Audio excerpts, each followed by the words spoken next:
Olá a todos, estamos aqui reunidos mais uma vez para seguirmos no caminho da estrada da salvação.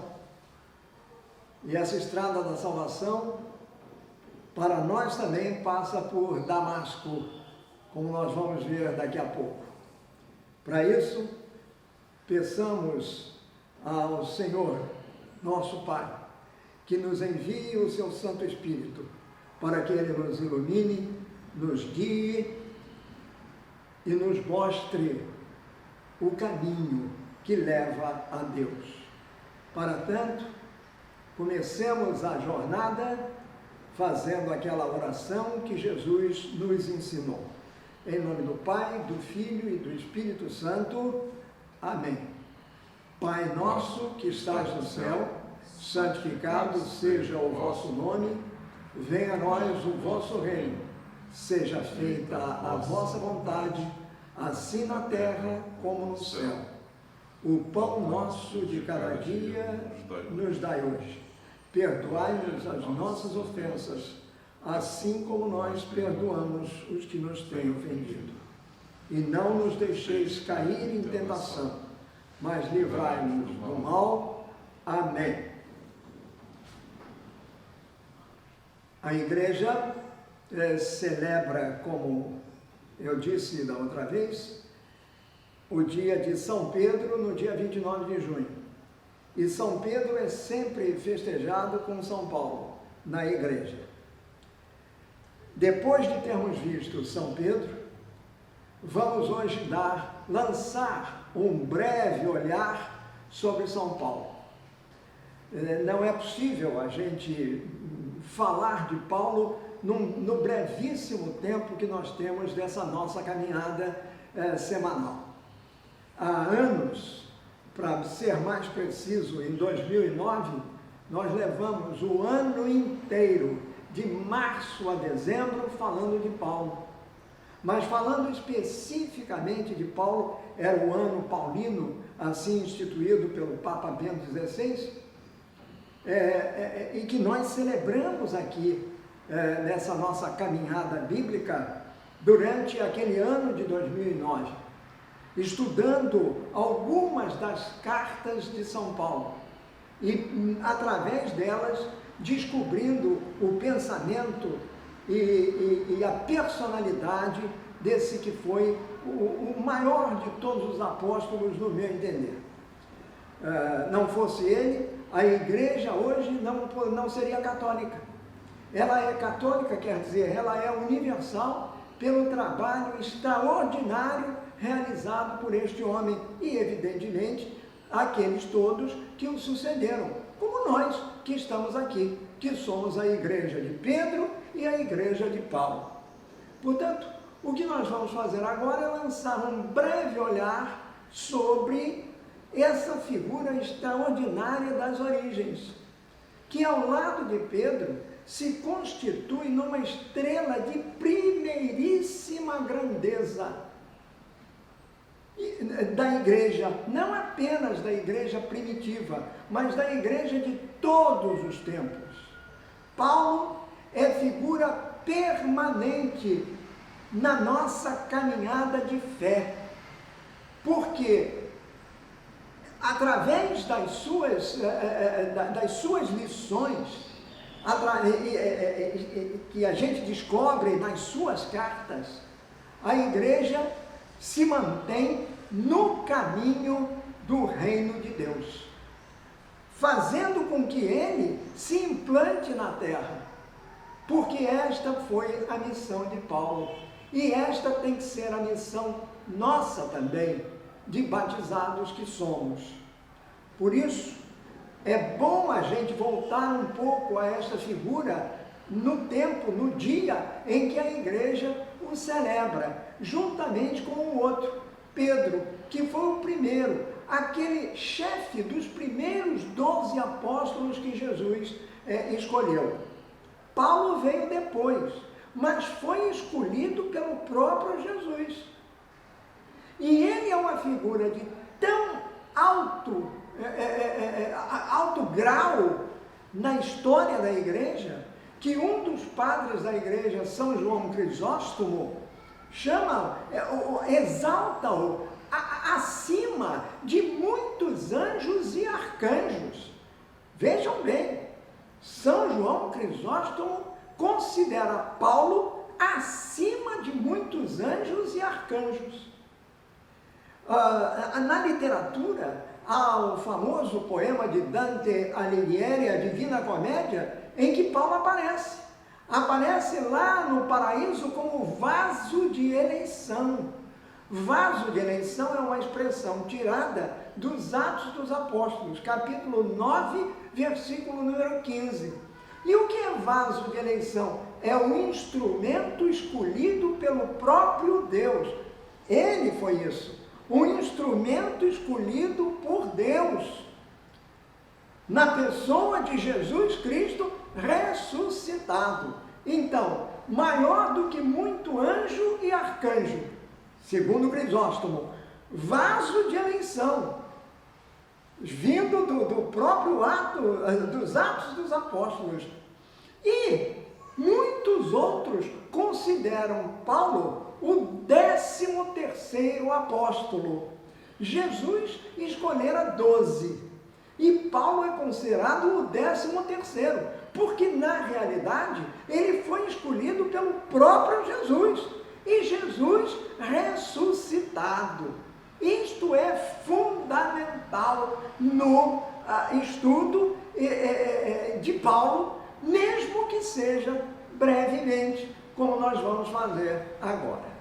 Mas, afinal de contas, vamos começar do início. Quem foi Paulo? Quem era Paulo? Ele foi Paulo sempre? Sabemos que não, porque o nome dele era Saulo.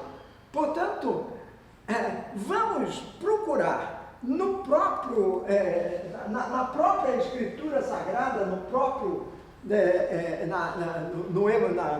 nos Atos dos Apóstolos, quem era essa pessoa. Então eu gostaria de começar exatamente pela definição, ou seja, pelo quadro que Paulo pinta dele mesmo. Mas para isso nós precisamos relembrar uma coisa. O que eu vou ler agora, que servirá de introdução a essa nossa caminhada de hoje, está em Atos dos Apóstolos, capítulo número 22, versículos de 1 a 5. Neste capítulo 22, de 1 a 5, vamos fazer primeiro uma introdução. Paulo, capítulo 22, já estamos caminhando para o final dos Atos. Então, Paulo já vinha trabalhando há muito tempo. Quando finalmente, depois da terceira viagem apostólica, ele volta a Jerusalém, quer dizer, anos depois de ter saído de Jerusalém, ele volta a Jerusalém. E em Jerusalém, ele vai fazer uma coisa que até então ninguém tinha feito. Ele vai ao Templo de Jerusalém, a sede, quer dizer, o centro, o coração da religião judaica, e lá ele vai pregar Cristo crucificado e ressuscitado. Ele vai falar para os seus conterrâneos, para as pessoas da sua origem, aqueles que eram como ele, um judeu. Evidentemente vai haver uma reação, há uma brutal reação. Paulo quase que linchado pela população, pelo povo. Ele é retirado do templo pelos soldados romanos que acudiram, porque aquilo já estava virando uma bagunça, e o que acontece é que os soldados romanos não iam permitir aquele negócio. Foram lá, tiraram Paulo e puseram-no na fortaleza Antônia, em segurança lá, porque o comandante da tropa queria saber o que estava acontecendo. E aí há toda uma série de considerações. O comandante põe Paulo a ferros, mas depois, a pedido do próprio Paulo, ele permite que ele, Paulo, se dirija a todos aqueles, inclusive ao comandante que ficou ouvindo, uma palavra. Ele queria dizer para todos aqueles que naquele momento queriam linchá-lo, inclusive, evidentemente, a partir deles, os sacerdotes, que ele conhecia muito bem. Então, ele vai dizer a todos, ele pede, as palavras dele, segundo Lucas, são as seguintes. Paulo, quando iam levar Paulo para dentro da fortaleza, ele disse ao comandante, quer dizer, antes de ser preso, ele disse ao comandante, o comandante, eu peço licença para falar uma coisa com o senhor. O comandante ficou muito surpreso, porque ouviu Paulo falar em grego, falar grego. Tanto que ele pergunta, segundo Lucas aqui nos Atos, você sabe falar grego? Ele disse, por acaso você é aquele egípcio que algum tempo atrás começou uma revolução e levou 4.000 terroristas armados para o deserto? Essa é uma outra história contada também nos Atos, mas não é isso não. Paulo respondeu, eu sou judeu, nascido em Tarso, cidade muito importante da Cilícia. Por favor, me deixe falar com o povo.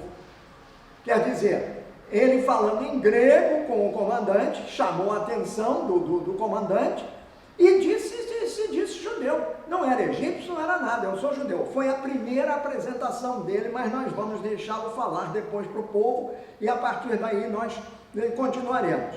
Então o comandante deixou Paulo falar com o povo. Paulo se dirigiu para o topo da escadaria, fez um sinal com a mão para o povo pedindo silêncio. Quando todos ficaram calados, Paulo começou a falar em hebraico. Primeiro falou em grego, depois em hebraico e finalmente falará em latim. Portanto, era um homem culto. Então ele disse, meus senhores, é São Lucas que nos descreve isso nos Atos, meus senhores, irmãos e pais, escutem o que eu vou dizer a vocês em minha defesa. Quer dizer, Paulo se defende. Quando ouviram falar em hebraico, eles ficaram mais quietos ainda. Quer dizer, aquele burburinho inicial silenciou por completo. E Paulo falou então para uma multidão que estava querendo linchá-lo, falou para essa multidão, entoando, digamos assim, o seguinte cântico, porque isto aqui é um cântico, é a abertura do coração. Mas a abertura do coração de um homem extremamente racional, com os pés na terra. Ele vai se abrir para o seu povo, vai dizer ao povo quem ele é. Então, é verdade que isto é Lucas dizendo, mas Lucas tinha sido discípulo de Paulo. Então pode ser que ele estivesse lá nessa ocasião e tivesse ouvido isso. Se não são as palavras exatas, Lucas tivesse, digamos assim, colocado um adjetivo, outro que Paulo não tivesse feito. Mas Lucas está narrando uma história. Isto aqui são os Atos dos Apóstolos. E ele tinha acabado de narrar todas as viagens missionárias de Paulo. Então, a primeira defesa que Paulo faz de si, ele já aí diz quem é. E diz quem é não apenas para aquele povo, mas para nós também. Portanto, a pergunta que eu lancei antes, quem é Paulo, afinal de contas? Ou quem foi Paulo? Vamos começar no passado. Quem foi Paulo? Quem foi esse homem? Quem era esse homem? Então, ele começa dizendo assim, irmãos e pais, escutem o que eu vou dizer. E ele começa, eu sou judeu, não é um qualquer um, é como se ele dissesse assim, eu sou igual a vocês, só que nascido em Tarso, na região da Cilícia. Então, para início de conversa, ele diz, ele fala da sua origem.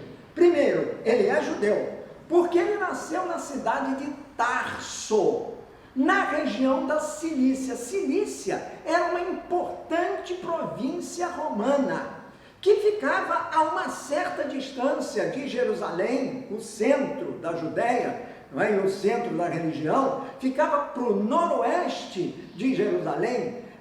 Era uma região já entrada na Ásia, e ele nasceu lá porque depois de algumas perseguições, os judeus tinham se espalhado por várias regiões do mundo. Inclusive já havia judeu em Roma, nessa ocasião. Mas o que acontece é que, então, esses judeus são judeus, mas chamados judeus da diáspora. Então ele quis dizer, eu nasci lá. Eu estou enfatizando este ponto, eu nasci lá, eu sou judeu da diáspora. Mas antes que vocês digam que eu não sou um autêntico judeu porque eu nasci fora da Judéia, eu quero dizer também o seguinte, mas eu fui criado aqui em Jerusalém, aos pés de Gamaliel. Gamaliel era o grande rabino, o grande líder religioso do povo. E aqui cabe uma explicação. Efetivamente, Paulo, quer dizer, o nome dele era Saulo, né? Saulo nasceu da Cilícia, nasceu em Tarso. Por isso ele é conhecido até hoje como Saulo de Tarso ou Paulo de Tarso. Então, quando ele foi para Jerusalém, os pais deles, que eram judeus mesmo, o pai dele, aí conta-se o pai que era judeu, percebendo a qualidade do filho, a sua capacidade para estudos, quis fazer dele um judeu, um crente bem enraizado na fé do povo. O que ele faz? Ele manda o filho, com mais ou menos 15 anos, isto é uma coisa que a gente pode comprovar, mais ou menos 15 anos, para Jerusalém, a fim de que, e o inscreve na escola de Gamaliel, do rabino Gamaliel, que era o maior professor da Torá, quer dizer, da lei judaica, da lei de Moisés. Mandou Paulo para lá, não apenas para estudar a lei, mas para se aprofundar nela. E em pouquíssimo tempo, nós sabemos também pelos relatos bíblicos, pelos relatos do Novo Testamento e dele próprio, ele acabou se tornando um dos melhores alunos de Gamaliel, possivelmente até o melhor. Por quê? Como nós sabemos, os rabinos falavam sentados, eles ficavam sentados e a sua classe ficava na frente dele. Paulo vai dizer numa das suas cartas, também numa defesa, né? Ele vai dizer numa das suas cartas que ele era um judeu que se sentou aos pés de Gamaliel. Portanto, ele não era um daqueles alunos que ficavam sentados no fundo da sala para conversar. Não, senhor. Ele sentou-se aos pés de Gamaliel, quer dizer, para ficar bem próximo do grande mestre, para absorver bem suas palavras, seu conhecimento, seus ensinamentos sobre a Torá. Então, ele diz exatamente isso. Fui criado aqui, em Jerusalém, portanto, nasci lá fora, mas eu sou judeu tanto quanto vocês são. Porque eu vim muito garoto ainda para Jerusalém como aluno de Gamaliel. E prossegue nessa defesa. Fui educado muito rigorosamente dentro da lei. Esse muito rigorosamente dentro da lei significa o quê? Absorvi a lei até o íntimo do meu ser e me tornei um indivíduo obediente e observante da lei. A lei era tudo para mim. A lei era tudo para mim. Então ele diz lá, rigorosamente é a lei dos nossos antepassados, quer dizer, a Torá. E agora aqui, Eu era muito dedicado a Deus, como todos vocês aqui também são. Veja bem, eu era muito dedicado a Deus. Ele estudava a lei de Deus, mas não estudava a lei de Deus apenas para conhecê-la na palavra. Não, ele procurava se aprofundar na lei de Deus, ele procurava ir lá no âmago, na essência do que a lei dizia. Aí, passando a mão na cabeça deles todos, porque ele sabia que nem todos eram assim, diz: como vocês que aqui estão, vocês também são dedicados à lei. Portanto, veja que Paulo é uma pessoa, uma outra característica dele. Ele batia, mas soprava. Não é aquele bate e assopra. É exatamente o que Paulo fazia. Então, os Gálatas que dissessem. Os Gálatas podiam dizer isso muito bem. Então, o que acontece é que Paulo diz: eu me dediquei profundamente a isso. Então, eu era muito dedicado a Deus. Eu era muito dedicado a Deus. A minha vida era só isso. Eu era a Deus, como todos aqui sabem. Muito bem. Aí ele entra numa coisa que veio depois. Persegui os que seguiam este caminho e fiz com que alguns fossem condenados à morte. Prendi homens e mulheres e os joguei na cadeia. A sua dedicação à lei levou-o a fazer isso, a ser um perseguidor daqueles que seguiam o caminho. Então, vale a pena a gente falar aqui novamente disto. O caminho. Paulo fala do caminho. Então ele diz exatamente isso. Persegui aqueles que seguiam este caminho e fiz com que alguns fossem condenados à morte. O que era o caminho? O caminho era o seguinte: era Jesus. No início, os seguidores de Jesus eram chamados de seguidores do caminho. A palavra caminho é atribuída ao próprio Jesus. Por quê? Porque os seguidores deste caminho, como coloquei ali, com C maiúsculo, os seguidores do caminho eram aqueles que centravam na pessoa de Jesus a fé, centravam na pessoa de Jesus e não na lei.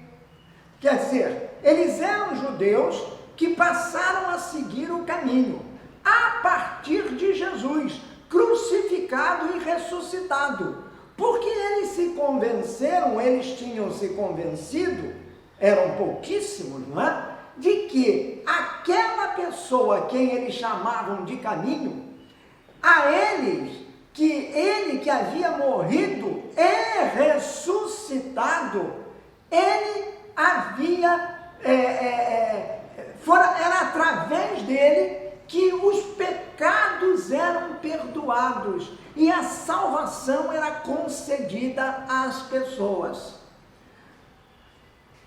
Essa era a mensagem de Cristo. Muito bem. Então, o que acontece? Isto contrariava frontalmente a Torá. A Torá era o respeito absoluto, a dedicação total à lei. Vale o que está na lei de Moisés. Tudo que esteja contra a lei vai contra Deus. Ora, os seguidores do caminho diziam que não, que aquele homem judeu que tinha sido crucificado, que morrera, mas que ressuscitara, ou melhor dizendo, que ressuscitara, esse era o caminho novo, era o caminho de uma nova fé, uma fé diferente, aquela que atribuía a Deus a remissão dos pecados e a salvação, pois naquele homem crucificado e ressuscitado, se concentrava esse poder de Deus. Portanto, aquele homem era efetivamente divino, era um homem divino, era um Deus homem, porque ele tinha a capacidade de remir os pecados das pessoas. Paulo, então, para os ouvidos de Saulo, este novo caminho, quer dizer, esta fé que ia surgindo naquele homem, era uma coisa absolutamente inaceitável e até certo ponto escandalosa. Onde já se viu um indivíduo, um homem, se arvorar uma prerrogativa de Deus, a remissão dos pecados, o perdão dos pecados? Então, o que fez Saulo, aquele cioso estudante da lei, aquele que se dedicava inteiramente a Deus, com fé, e não só fé, boa fé, passou, evidentemente, a perseguir essas pessoas que defendiam esse caminho.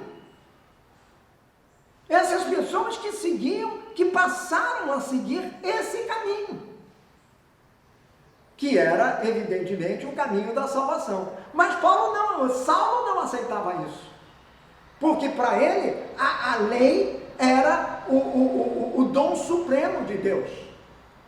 E tudo que estivesse fora da lei estava contra Deus. Ora, não pode um homem se arvorar como o Redentor, quer dizer, aquele que tem a capacidade de perdoar os pecados. Muito embora Jesus tivesse feito exatamente isso. Ainda há dias, nós ouvimos aquela famosa passagem de Jesus, não é? Em que chega o paralítico e ele diz para ele, quer dizer, levam a ele o paralítico e ele diz, filho, os teus pecados estão perdoados. Os teus pecados estão perdoados. Quer dizer, Jesus perdoava os pecados. E evidentemente que os fariseus se insurgem contra ele naquele momento. Mas isso é uma outra história. Isso já havia acontecido. Saulo não participara de nada disso, mas ele agora está se explicando. No início eu era assim, eu também era como vocês, eu também persegui, e fui mais do que vocês, porque fui um perseguidor. E mais tarde ele dirá que ele participou inclusive da morte, ele aprovou o assassinato de vários deles. Além de ter posto um monte na cadeia, ele provou o assassinato de vários deles, como a gente vê no capítulo número 8 dos Atos dos Apóstolos. A gente vê isto aqui, que capítulo número 8, está aqui. Saulo se esforçava para acabar com a igreja. Ele ia de casa em casa, arrastava homens e mulheres e os jogava na cadeia. Um desses homens que foi arrastado de casa em casa por Saulo, chamava-se Estevão. E esse moço Estevão, o primeiro de todos os diáconos, esse moço Estevão é o protomártir, não é? Como diácono, ele foi apedrejado por esses mesmos judeus, cuja classe, cujo povo pertencia a Saulo. Tanto que o próprio Lucas diz, as testemunhas deixaram o moço Saulo tomando conta das suas capas. Portanto, Saulo depois, como Paulo, ele vai registrar esse fato. Ele disse, eu fui um perseguidor tão implacável destas pessoas, que eu coonestei com a morte delas, tomando inclusive conta das capas daqueles que as tiraram para jogar pedras, para lapidar aquele moço, chamado Estevão. Paulo participou disso, Paulo conivente com isso. Paulo não, Saulo foi conivente com isso. Saulo aprovou tudo isso, e ele não esconde não. Prendi homens e mulheres e os joguei na cadeia. O grande sacerdote e todo o conselho superior podem provar o que eu estou dizendo a verdade, porque eu recebi cartas deles, escritas para os irmãos judeus que moram em Damasco. Nós vamos falar da experiência na estrada de Damasco.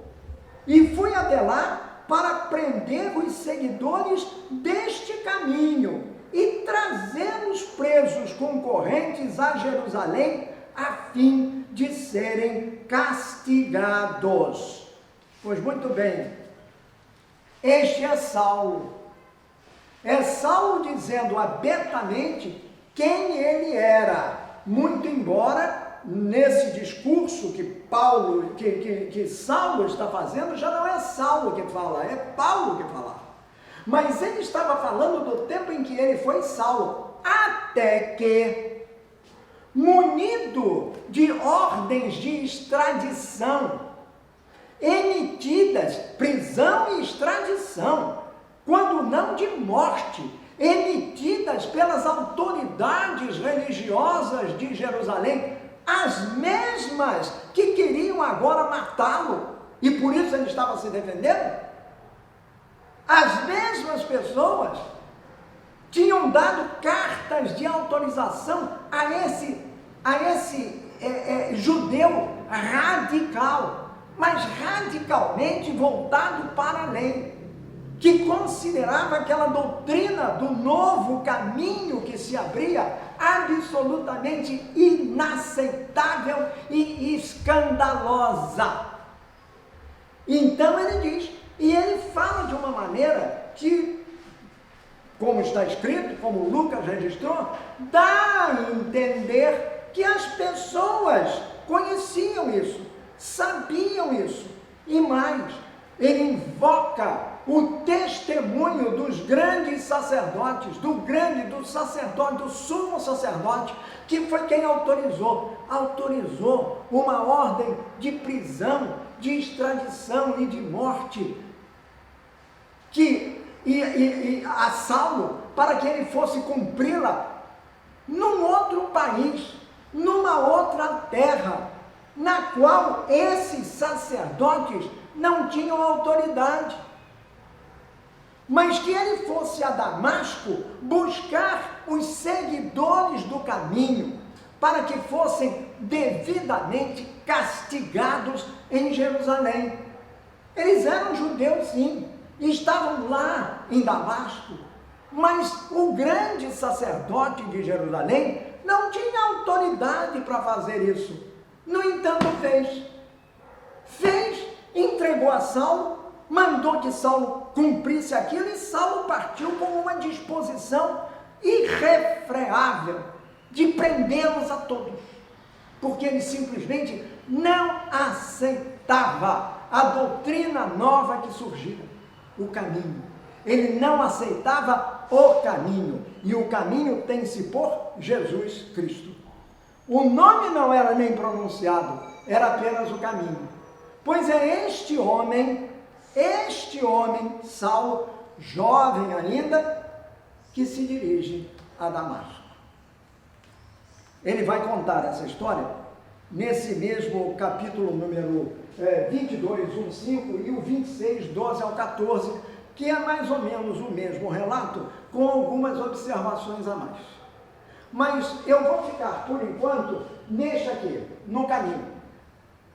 Vamos ler aqui e vamos analisar, como fizemos até aqui, até esse discurso de Paulo, vamos analisar o que Lucas nos conta no capítulo número 9, versículos de 1 a 19, embora não cheguemos ao final, até o 19. Vamos uns pequenos versículos, uns poucos versículos, para aquilo que é o essencial dessa história, contada por Lucas.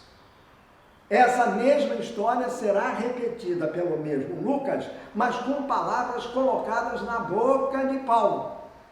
Nesse discurso de que fiz menção agora, e no outro que está no capítulo 26, versículos 12 a 14. Repito, é a mesma coisa, só que em circunstâncias diferentes.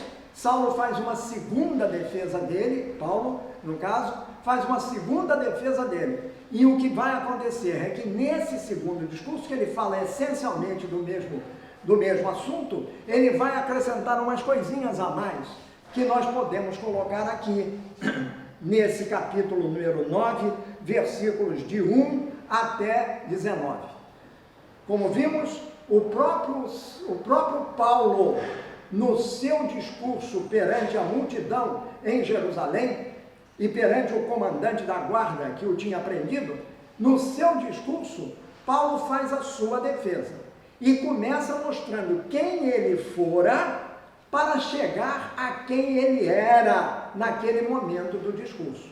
Passados muitos e muitos anos desse fato que está aqui no capítulo número 9. Tanto é que um é no capítulo 9 e o outro aparece apenas no capítulo 22 e depois no capítulo 26.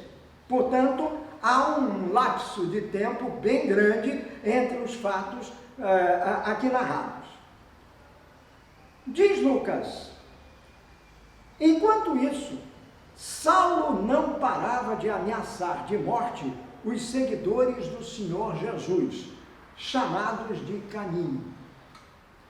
Ele foi falar com o grande sacerdote. Então vejam bem, Lucas aqui não diz, ele foi falar, a iniciativa não foi do grande sacerdote. Para Lucas, a iniciativa foi do próprio Saulo. Então diz assim: ele foi falar com o grande sacerdote e pediu cartas de apresentação para as sinagogas da cidade de Damasco.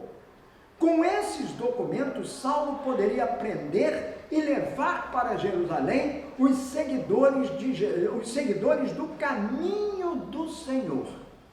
Aqui já está caminho do Senhor, que moravam lá, tanto homens quanto as mulheres. Então, no capítulo número 9, Lucas introduz o que aconteceu. E no capítulo 22 e depois no 26, Paulo, não é mais Saulo, Paulo vai confirmar isso. Nós começamos por lá porque o capítulo 22 é uma apresentação dele. Ele diz para o povo quem ele é na realidade. Primeiro quem ele era. Agora vamos ver em que ele vai se tornar. Quer dizer, é o Saulo que se torna Paulo. Mas de que maneira? Através de um passe de mágica, de um abracadabra, pim-pum, e o sujeito se transforma de uma pessoa numa outra pessoa? O que foi que aconteceu, afinal de contas? Continua então São Lucas. Mas na estrada de Damasco, quando Saulo já estava perto daquela cidade, de repente, aí paramos um pouquinho para nós entendermos melhor o contexto e o ambiente. Olha aqui, se hoje em dia pode-se ir de avião de Jerusalém até Damasco em uma hora e pouco, no tempo em que esse relato foi escrito, essa viagem era feita em lombo de burro, de mula, ou então a cavalo. Quem pudesse, os romanos faziam a cavalo. Então, essa viagem durava uma semana. E justamente Saulo sai em disparada de Jerusalém, montado provavelmente num cavalo, assim o pintor Caravaggio, não é, no seu famoso quadro da conversão de São Paulo, ele pinta Paulo montado num belíssimo cavalo branco, um corcel branco, uma coisa enorme, do quadro é uma figura gigantesca, que está na igreja de Santa Maria del Popolo, em Roma. Muito bem, então o que ocorre é o seguinte, Saulo vai com uma pequena tropa, ele leva um grupo de companheiros para porem em prática, para cumprirem a ordem de prisão que tinha sido dada pelo grande sacerdote. Repito, ordem de prisão a ser cumprida numa terra estrangeira, numa terra na qual o grande sacerdote não tinha nenhuma autoridade. Segundo Lucas, Saulo foi para lá justamente porque ele teve a iniciativa de pedir a ordem de prisão. Vejam bem, isso mostra o fanatismo dele pela lei. Isso mostra como ele estava arraigado na perseguição a esse novo caminho, que era Jesus Cristo, os seguidores de Jesus Cristo, o crucificado, ressuscitado. Isto é fundamental. Fundamental foi para Paulo, como é para nós. Então, o que acontece? Saulo vai. A viagem, portanto, durava uma semana.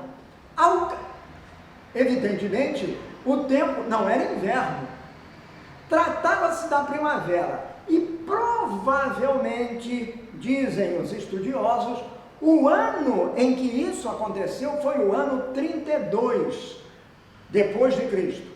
Portanto, havia 2 anos, ou um ano e meio, mais ou menos, ou 31, 32, final, era primavera. Então, a primavera do ano 31 ou 32. O fato é, Jesus havia ressuscitado um ano antes, porque se ele morreu com 33, isto é o ano, ele morreu com 33 anos, 1 ano, 2 anos depois da ressurreição de Jesus, quer dizer, ele morreu no ano 30, no ano 31 ou 32, para mim é 32, porque se tratava da primavera, portanto, 2 anos depois, esse jovem Saulo, que na ocasião devia ter os seus 25 a 27 anos, de 25 a 27 anos, era um jovem, não era lá muito forte, mas já tinha uma barba, uma barbicha. Já era conhecido por isso, e a calvície já começava a aparecer. E esta ficaria sendo a imagem dele futura. Um homem de barba, um homem barbudo, mas uma barba rala, puxada assim como se fosse um cavanhaque de bode, e uma calva, bem acentuada. Pois bem, este homem vai a cavalo, ou no lombo de uma mula, sei lá, ou o que era, eu vou seguir o Caravaggio. Vai a cavalo, e num cavalo branco, conduzindo a tropa. Ele decide dormir uma noite na estrada, não sei o que, porque ele queria chegar de qualquer maneira a Damasco para executar as ordens que recebeu. Aí o que acontece? Certo dia, então, ele já chegando, voltemos a Lucas, já chegando à cidade de Damasco, mas ainda a uma certa distância, mas com ela já à vista, já conseguia ver a cidade de Damasco, que isso está no meio de um grande deserto, e portanto Damasco era uma importantíssima cidade, já uma cidade comercial, é a mesma, a capital da Síria hoje, é a mesma Damasco, no mesmo lugar. Aquilo era um oásis no meio daquele deserto que a cercava.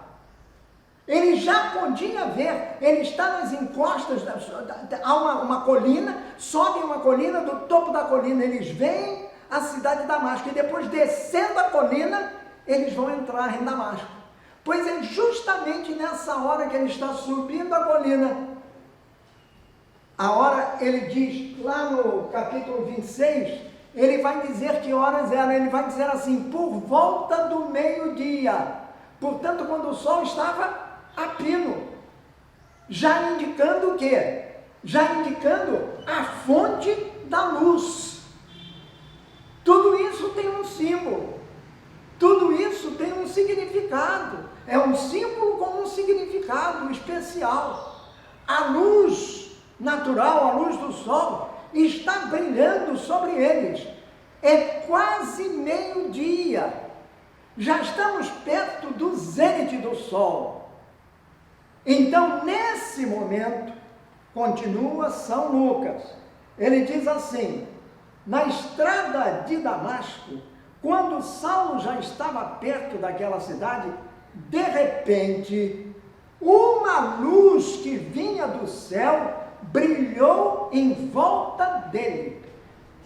Vejam bem, a luz, no relato de São Lucas, a luz que vinha do céu brilhou em volta dele. Não brilhou em volta dos outros companheiros dele. Foi só para ele. Portanto, nós deduzimos disto que a luz foi para ele. Ela não saiu dele para fora. Ela veio de fora para ele. E para ele, especificamente, para aquele homem jovem, 27 anos, perseguidor da igreja não, perseguidor do caminho. Aquele jovem, ele recebe uma luminescência. Então ele diz exatamente isso: uma luz vinha do céu, brilhou em volta dele. Ele caiu no chão. Ele caiu no chão e ouviu uma voz que dizia: Saulo, Saulo, por que você me persegue? Imaginem o que aquele homem não deve ter sentido. O espanto, primeiro o espanto. Uma luz foi tão poderosa que ela derrubou do cavalo. É isso que o Caravaggio mostra no seu quadro. Uma beleza. O quadro é o Saulo no chão, caído no chão, com o cavalo imenso, assim, ele embaixo assim, caído assim ao lado do cavalo, e aquela luz assim, brilhando em cima dele. Mas dessa luz sai uma voz que Saulo, depois, já Paulo, ele identifica como o próprio Cristo ressuscitado. E por quê? Ele ouve aquela voz: Saulo, Saulo, vida da luz. Só ele ouviu, ele vai dizer mais adiante, só ele ouviu. Os companheiros dele não ouviram a voz, mas viram a luz. Só viram a luz, mas não ouviram a voz. Por quê? Porque tudo aquilo estava sendo direcionado para a figura de Saulo. Ele era o perseguidor mor. Por isso, a voz lhe disse: Saulo, Saulo, quer dizer, chamou-o pelo nome. Aquele que se dirigia a ele, chamou-o pelo nome. Saulo, Saulo, por que você me persegue? Ora, Saulo não era um indivíduo sugestionável, absolutamente. Ele era um estudioso, ele era o melhor dos alunos de Gamaliel, era um homem totalmente dedicado àquilo que ele fazia, e que fazia com boa fé. Ele perseguia a igreja, quer dizer, os seguidores do caminho novo, mas de boa fé, porque para ele, na consciência dele, aquilo que estava acontecendo era uma calamidade, não podia acontecer, por causa da lei. Isso vai ter uma influência fundamental na vida dele, e a Carta aos Romanos, que é a sua maior obra, é uma obra-prima, ele vai explicitar isso. Muito bem. Saulo, Saulo, por que você me persegue? Ele viu: quem és tu, Senhor? Quem és tu, Senhor? Já direto. Quem és tu, Senhor? Ora, você só. Quem és tu, Senhor? A luz está ali. Portanto, aquela pessoa que está falando com ele é uma pessoa sim, mas é uma pessoa que irradia o quê? Luz. Isso nos leva a São João, não é? São João Evangelista. Uma das suas 3 verdades teológicas: Deus é luz. Deus é luz. É uma luz de verdade, mas luz que penetra no interior de cada um daqueles que se abrem, que deixam-se abrir para que esta luz entre. Abrir aqui é abrir o coração. Quando Saulo cai no chão, ele é um sujeito tão honesto, ele pergunta: quem és tu, Senhor? Portanto, ele está vendo alguém naquela luz. Ou melhor, a pessoa que está diante dele é luz. Luz brilhante, luz feérica, luz que penetra o coração. É assim que nós vemos Jesus? Quando nós o olhamos, mesmo na cruz, será que sentimos? Será que vemos a luz dele entrar e deixamos que entre no nosso coração? Como é que está o nosso relacionamento com Jesus? Nós não somos perseguidores dele. E esse Saulo era.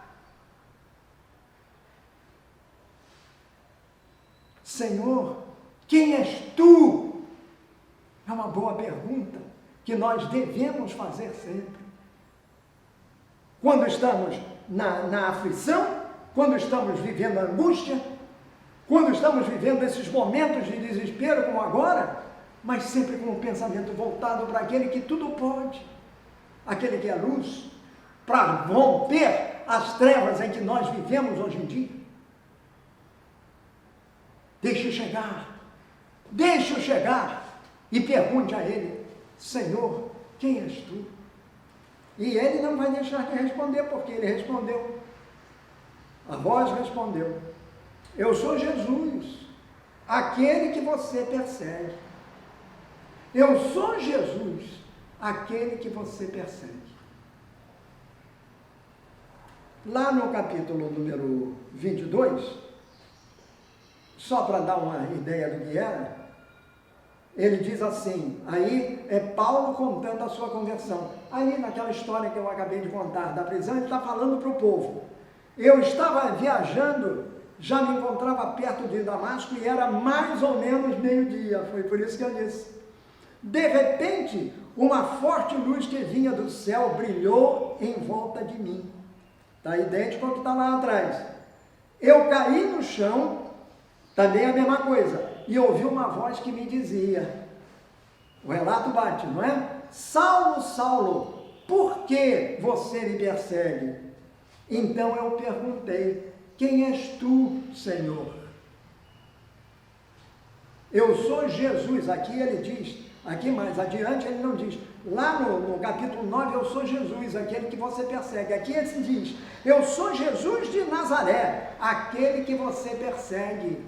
Para deixar bem claro que esse Jesus de Nazaré é o crucificado.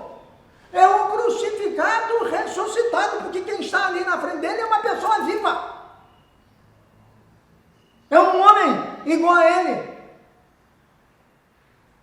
Só que um homem iluminado, feericamente iluminado. Por quê? Porque já glorificado. E quando ele diz, sim, é isto, eu sou Jesus de Nazaré, é o próprio Lucas que está escrevendo, é porque Lucas queria deixar bem claro, me parece alguma coisa, o que é que Pilatos mandou colocar lá no topo da cruz de Jesus. A razão da sua condenação. Ele foi à cruz porque dizia ser o rei dos judeus, mas o que está lá, as letras que a gente vê são IN, Jesus Nazarenos, Rex Iudeorum, INRI, quer dizer, Jesus de Nazaré, Jesus Nazareno, o rei dos judeus. Então aqui, Paulo, na sua defesa, diz que ele ouviu isto, eu sou Jesus de Nazaré, aquele que você persegue. E esclarece aquilo que eu tinha dito antes. Os homens que viajavam comigo viram a luz, porém não ouviram a voz de quem falara comigo. Por que os homens que viajavam com ele não ouviram a voz? Porque a voz não foi para os homens, foi para ele. O perseguidor era ele. Quem devia ser chamado às falas era ele. Quem devia ser, aí vou usar o verbo que é normalmente utilizado, convertido, era ele.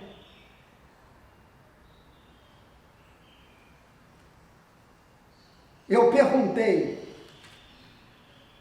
no capítulo 9, ele diz o seguinte: eu sou Jesus, aquele que você persegue. Aí, lá no capítulo 9, depois disso, ele diz assim: mas levante-se, ele estava caído. Então a voz diz: levante-se, entre na cidade, e ali dirão a você o que você deve fazer. Ali dirão a você o que você deve fazer. O que ele ia fazer lá na cidade, hein? Não ia prender os seguidores do caminho, homens e mulheres? Não ia prender, não estava com as cartas de prisão, os mandados de prisão, expedidos por uma autoridade de Jerusalém, mas que não tinha autoridade em Damasco. Ele estava com aquilo e iria fazer aquilo de muito bom grado. O que aconteceu no caminho não era algo que ele desejasse, não era algo que ele tivesse pedido, muito pelo contrário. Vejam que ele cai do cavalo. Ele cai do cavalo por quê? Porque ele estava vindo a toda brida para Damasco para cumprir aquelas ordens. O perseguidor queria continuar na sua senda de perseguição, mas para ele, de boa fé, enquanto Saulo, até que ele é derrubado no chão, vai ao chão, cai do cavalo, a luz incide sobre ele, todos os que estão com ele veem a luz, mas não ouvem a voz, porque a voz é para ele: por que me persegues?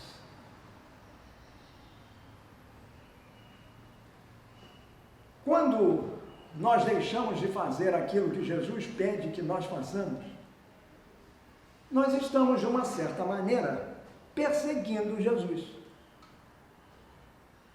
Porque se ele diz: amai-vos uns aos outros como eu vos amei, e nisto todo mundo reconhecerá que vocês são meus discípulos, e nós, ao invés de amarmos, odiamos as pessoas.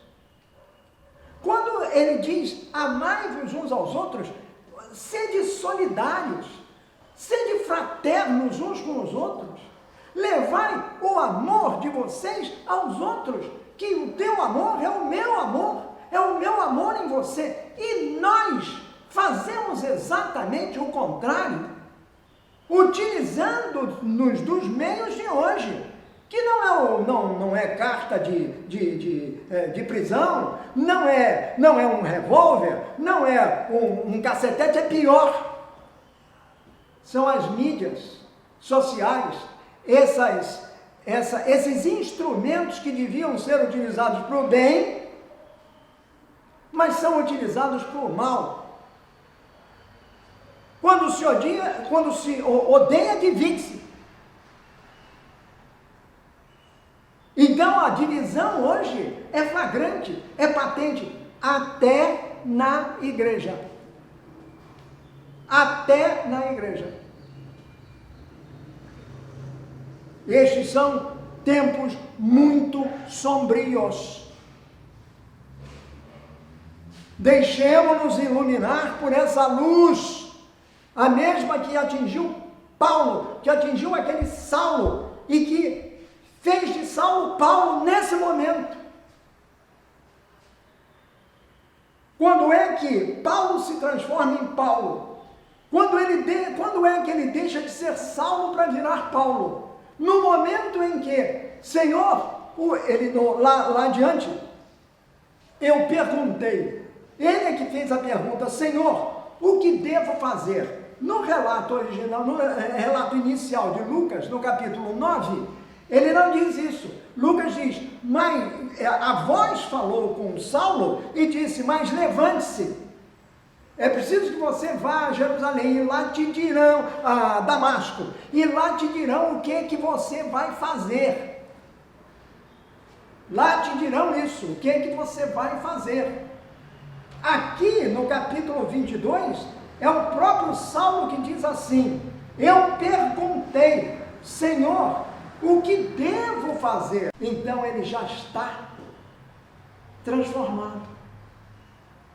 aquele que era o perseguidor já se transforma num seguidor. O que eu devo fazer?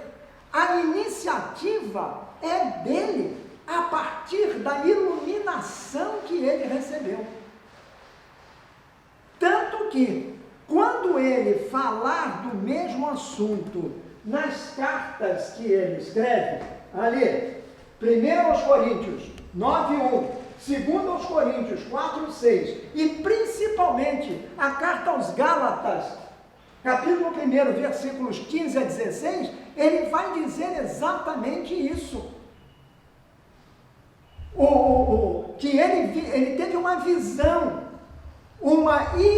primeiro uma visão, ele diz aos Coríntios, na primeira carta. Na segunda carta, ele diz que ele recebeu uma iluminação. E na carta aos Gálatas, que foi escrita até antes, ele vai dizer exatamente isso, que ele, ao receber a iluminação, sentiu-se totalmente transformado. Porque Jesus, quando vem a nós, nos transforma. Se nós nos abrirmos a Ele, se nós deixarmos que a sua luz penetre em nós. Jesus é luz, e Ele disse que nós somos luz. Vós sois a luz do mundo, o sal da terra. Ora, vós sois a luz do mundo. Veja bem, é Jesus confiando em nós. Mas mais do que confiar, para mim, o que vale é o que está escrito: vós sois a luz do mundo. Jesus não pergunta, Jesus não infere, Jesus não sugestiona, não diz nada. Ele afirma perentoriamente: vós somos nós. Você e eu. Vocês e eu. Por que nós somos a luz do mundo? Exatamente porque Jesus é essa luz que brilhou para Paulo naquele momento, que brilhou para Saulo e transformou Saulo em Paulo. O perseguidor que cumpriu, o que eu devo fazer é a vontade de querer fazer. Mas para isso, ele pagou um preço. Não foi um preço muito alto, mas foi durante 3 dias. 3 dias ele ficou cego. Ele não enxergou. Ele foi para Damasco, e lá em Damasco, não vou entrar nisso, ele foi para Damasco levado pelos companheiros, porque os companheiros não ouviram a voz, mas vendo que ele estava cego, é isso que ele diz, para ser racional, vendo que ele perdeu a visão, eles o levam para Damasco. E lá ele vai se instalar numa determinada casa, e um outro discípulo de Jesus, Ananias, um homem forte, um homem de primeira grandeza naquele contexto, também vai receber uma visita de Jesus para mandá-lo, uma visita de Jesus que vai mandá-lo. Jesus vai mandar Ananias a tal casa no final da rua direita, que era a principal lá de Damasco, e lá você encontrará um homem chamado Saulo, Saulo de Tarso, e você dirá a ele o seguinte: mas Senhor, esse indivíduo é um perseguidor, ele tem matado as pessoas, os nossos companheiros. Eu estou te dizendo para fazer isso, vai lá e faz, porque eu tenho planos para esse Saulo. Vai lá e diz, tu vais dizer a ele que ele foi escolhido para ser um apóstolo. Apóstolo é o mensageiro da boa nova. Ora, aquele que perseguia a boa nova acabou se transformando, quer dizer, foi escolhido.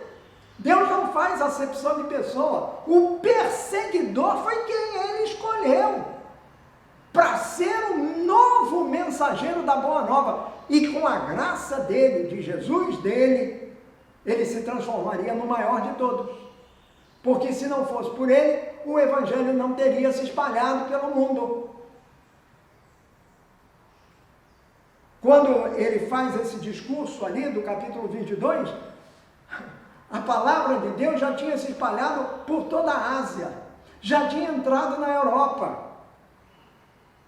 Mas Paulo, porque depois ele confessa que foi naquele momento que ele decidiu que não seria mais Saulo, mas seria Paulo, quer dizer, pouco depois.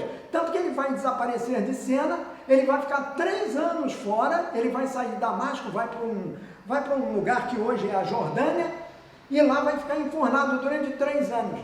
Aqueles 3 dias iniciais de cegueira foi para ele procurar entender aquela coisa espantosa que estava acontecendo com ele.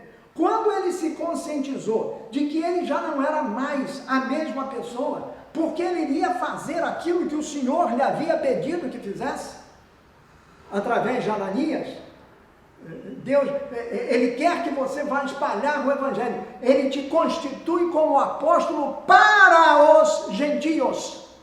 Ele não entende, ele fica 3 anos fora, em silêncio. E esses 3 anos correspondem exatamente a uma espécie de retiro espiritual. Isso ele diz aos Gálatas.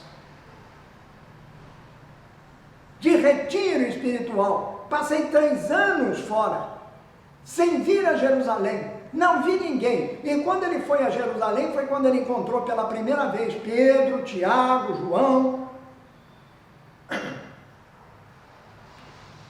Mas aí ele já era um grande pregador. E foi levado por Ananias, e depois encontrou Barnabé, que foi outro que o ajudou muito, nesse início difícil. E a outra coisa importante dessa conversão, o Saulo que se transforma em Paulo, é que o próprio Deus diz para Ananias tem um diálogo com ele, com Jesus, mas esse homem é um perseguidor, ele diz assim, vá, e faz exatamente o que eu estou te dizendo para fazer, porque eu o escolhi para ser um instrumento de salvação. Ele vai levar a minha palavra aos gentios. Eu o escolhi para ser apóstolo para os gentios, não é apóstolo dos gentios. Mas Paulo, no início, ele vai falar apenas para os judeus. E depois de algum tempo, é que a ficha vai cair. Quando ele é definitivamente rejeitado pelos judeus, e aqui é um bom exemplo disso, quando ele vai preso, ele é açoitado, ele é chicoteado, ele fica na prisão um tempo, aí Jesus aparece para ele. Jesus em pessoa, o mesmo que aparecera na cidade de Damasco, e diz para ele assim, tu falaste por mim ao povo judeu em Jerusalém, agora eu te quero falando em Roma, não temas. E foi aí que começa a última parte dele, que é uma parte longuíssima e muito profícua. Ele vai para Roma, onde ele vai encontrar Pedro, que já lá estava. E por isso os dois acabam sendo comemorados juntos, Pedro e Paulo, porque são os 2 grandes nomes da origem. Senhor, o que queres que eu faça? Quantas vezes nós deixamos que o nosso coração fizesse esta pergunta? Permitimos que do nosso coração saísse essa inspiração para que os nossos lábios dissessem, Senhor, o que queres que eu faça? Ao invés de dizer, Senhor, eu queria que você fizesse isso para mim. Ou melhor, às vezes nem isso. Senhor, eu quero que você faça isso para mim. Chegando ao cúmulo, como eu ouvi certa vez, numa conversa de fila, de um supermercado ou de pagamento, puxa, eu bati na trave, por um número eu não ganhava a Mega Sena, mas eu não deixo de rezar, Senhor, eu quero ganhar a Mega Sena. como está longe da realidade de Jesus. Não sou eu que quero, é Jesus que quer. O Saulo entendeu isso. Ainda era Saulo, e o perseguidor, e diz: Senhor, o que queres que eu faça?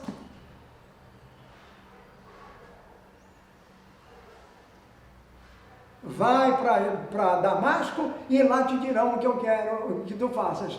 Mas para o Ananias, o próprio Jesus vai dizer: quanto a ti, ele é perseguidor, deixe, eu mesmo vou mostrar a ele o quanto ele deverá sofrer por minha causa. Mas Paulo não arredou pé. Uma vez,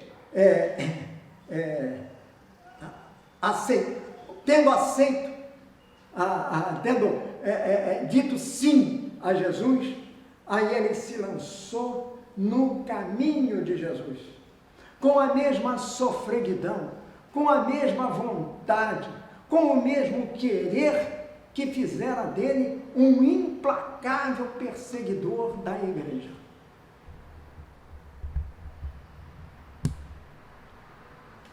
Saulo transforma-se em Paulo porque ao ver Jesus, ao ouvir a sua voz, ele chama apenas de uma visão. Ele não usa detalhes nas cartas. Ele diz que teve uma visão e depois uma luz desceu sobre ele. E ele atribui a isto, a luz e a visão do próprio Jesus crucificado, ressuscitado diante dele, a sua, aspas, no meu entender, conversão. Nós chamamos de a conversão de São Paulo, e tanto que isso é festejado na igreja no dia 25 de janeiro.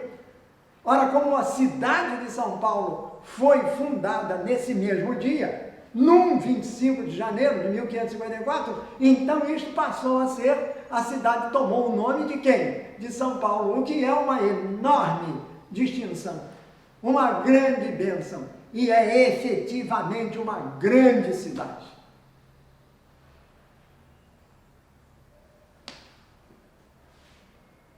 O que levarmos desta nossa conversa? Qual o significado dessa experiência?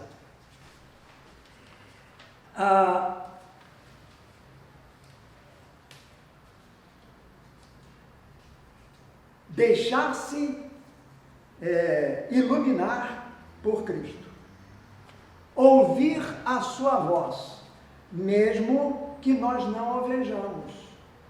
Olhe bem, no sábado, hoje, segunda-feira, no sábado, dia 3 de julho,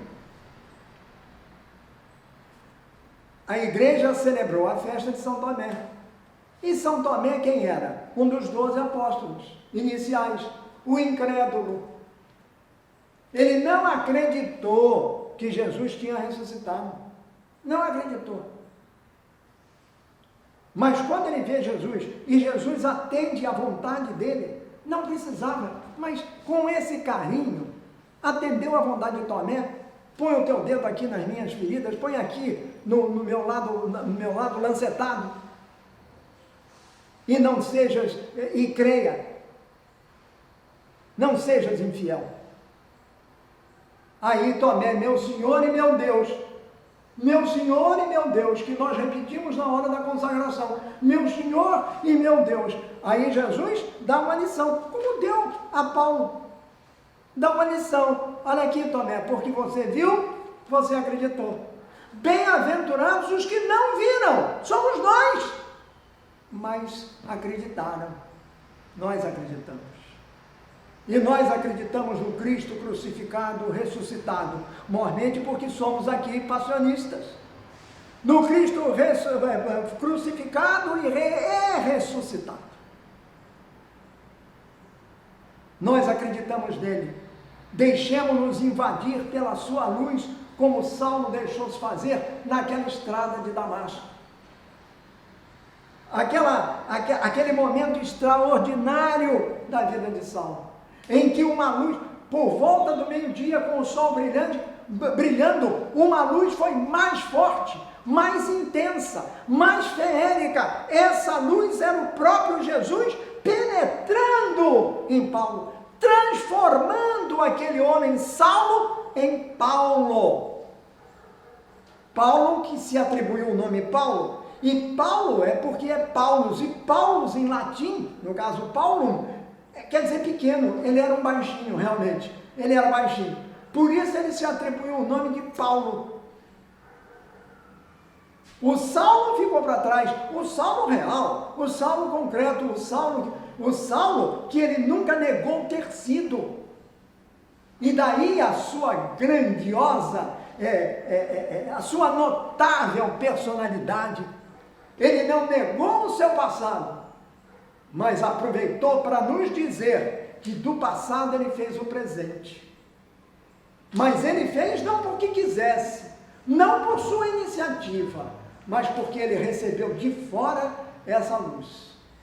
Mas ao aceitar a luz, ao ser transformado por ela, algo no interior dele se modificou. E ele não quis de mentirinha, ele quis de verdade. E sofreu tudo que um homem podia ter sofrido, por amor a Jesus. E no final, em Roma, assim como Pedro, uns anos antes, deu a sua vida por Jesus. Qual o significado disso? É muito simples. Para Paulo foi isso, uma transformação que deve ser também a nossa transformação. Devemos mudar o nosso ser interior, devemos buscar ser aquilo que Paulo foi e é. Essa estrela fulgurante cuja luz brilhou para a estrela primitiva, para a igreja primitiva e para a igreja de todos os tempos. A igreja de todos os tempos somos nós que aqui estamos, nós que celebramos o Cristo Jesus em cada Eucaristia, nós que o tomamos como Eucaristia, quer dizer, como pão consagrado, como pão vivo descido dos céus, na comunhão. Nós que o levamos dentro de nós. Para Paulo, apareceu a luz penetrou em Paulo, e Paulo se transformou em luz, como Jesus disse que nós éramos. Ora, ele nos dá a graça de podermos comungá-lo, quer dizer, comer a sua carne, trazer o seu corpo para dentro de nós. Ele é o Emanuel, Deus conosco. Na comunhão fazemos isso, tomamos o corpo de Jesus em nós, para que então a luz de Jesus dentro de nós, é a luz dele, se irradie para as outras, nas nossas atividades, na nossa casa, na nossa família, no meio dos nossos amigos. Você já reparou algum amigo de vocês? Porque todos nós devemos ter pelo menos um amigo que seja. Você já reparou que no amigo há um brilho especial no olhar dele, no sorriso dele, no que ele diz? Se eu sinto isso, por que eu não devo ser isso também para os outros? Colocando de lado tanto ódio, tanta dissensão, tanta divisão, tanta discórdia, tanta desunião. Nada disso. O que significou foi exatamente isso. Jesus vem para Saulo e Saulo se transforma em Paulo. Esse é o grande significado. O perseguidor passa a ser o maior seguidor de Cristo. Aquele que fez com que a igreja, que hoje chamamos de católica, apostólica, ela viesse a se transformar em igreja católica apostólica, católica universal, e apostólica porque nos apóstolos, apóstolo que Paulo foi exatamente, e que ele sempre disse, nas cartas que ele escreveu, Romanos, Coríntios, Colossenses, Efésios, ele começa dizendo, eu, Paulo, apóstolo, por escolha de Deus, por vontade de Deus, pelo Cristo que veio como uma luz para mim, ele próprio se considera um apóstolo. Por que eu não posso me considerar um apóstolo também? Um mensageiro da boa nova, um anunciador de Cristo crucificado e ressuscitado para a nossa salvação. Por que não viver na alegria desta certeza que Cristo morreu, mas ressuscitou? E é o Cristo ressuscitado que vive em nós. Essa experiência foi sentida por Paulo, sim, mas foi sentida também por outros dois. Aqueles discípulos que estavam fugindo de Jerusalém na manhã da ressurreição, aqueles dois que iam para uma cidadezinha chamada Emaús, no meio do caminho, numa estrada, Jesus lhes aparece. Ali aparece como homem, em corpo, alma e espírito. E vai conversando com eles e depois se revela no partir do pão. A partilha. Atributo do cristão. Partilhar. Partilha-se o pão, partilha-se a amizade, partilha-se o amor. Esse é Paulo. Pois, concluímos assim. Nós estamos caminhando por uma estrada há algum tempo. Que a nossa estrada possa ser também uma estrada de Damasco, uma estrada de constante conversão. Convertermos-nos dia a dia, na certeza de que o Cristo está em nós. E quer que nós sejamos Ele, como Paulo fez. Eu concluo dizendo uma única coisa, a mais. Lucas termina o seu evangelho contando esse episódio daqueles dois discípulos de Emaús na estrada. Ele vai terminando o seu evangelho na estrada. E ele começa nos Atos a narrar a história de Paulo numa estrada. Que estrada é essa? Para os dois discípulos foi a estrada de Emaús. Para Paulo foi a estrada de Damasco. Mas tanto a estrada de Emaús quanto a estrada de Damasco conduzem a um lugar. Não só a Damasco, não só a Emaús, mas simplesmente a vida. A nossa vida, é a estrada da nossa vida. E é nessa estrada que Jesus aparece. E o seu aparecimento para Paulo foi de maneira tão extraordinária e foi tão vivenciada por ele, que mais tarde, ao escrever para os Gálatas, esse Paulo vai dizer o seguinte: estou pregado na cruz com Cristo, já não sou eu que vivo, é Cristo que vive em mim. A minha vida atual na carne, eu a vivo na fé do Filho de Deus, que me amou e se entregou por mim. Não sou eu que vivo, é o Cristo que vive em mim. É assim que deve ser também a nossa vida. O Cristo vivendo em nós. O Cristo crucificado e ressuscitado, para que nós sejamos alter Cristos, outro Cristo, ipse Christus, o próprio Cristo, na vida da igreja, na vida da nossa família, na vida dos nossos irmãos, na vida dos nossos amigos, na minha própria vida. Peçamos a Nossa Senhora que nos ajude a caminhar por essa estrada sempre, com as bênçãos de São Pedro e São Paulo. Ave Maria, cheia de graça, o Senhor é convosco, bendita sois vós entre as mulheres, e bendito é o fruto do vosso ventre, Jesus. Santa Maria, Mãe de Deus, rogai por nós, os pecadores, agora e na hora de nossa morte. Amém. Em nome do Pai, do Filho e do Espírito Santo. Amém. Até o nosso próximo encontro. Tchau.